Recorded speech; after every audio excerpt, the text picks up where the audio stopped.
Meron tayong bagong design ng pendant. Ito ay horseshoe, 24K Korean gold na bibenta at nasasangla with authentication card. Ang ganitong pendant ay for men. Ito ay 18.75 grams at hindi ito possible sa mas kaunting grams.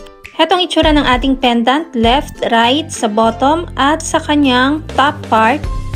At dahil kakaibang design, magugustuhan nyo ito mga upa. At ganito naman ang kanyang itsura sa back part, siya ay plain lang.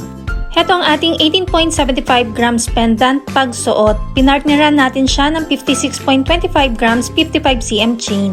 Ang haba naman ng ating pendant ay nasa 3.5 cm bukod yung bilog na panabit mismo sa chain. Pwede mo itong partneran ng same chain na pinakita natin kanina. Ang mga jewelry natin ay pwede sa cash, 2 gives, or ilang months layaway, depende kung saan ka komportable. Kung nagustuhan mo ito, mag-inform lang kay Michelle Yu at mag-subscribe ka na rin sa ating YouTube channel, ang Mabenta KR Jewelry.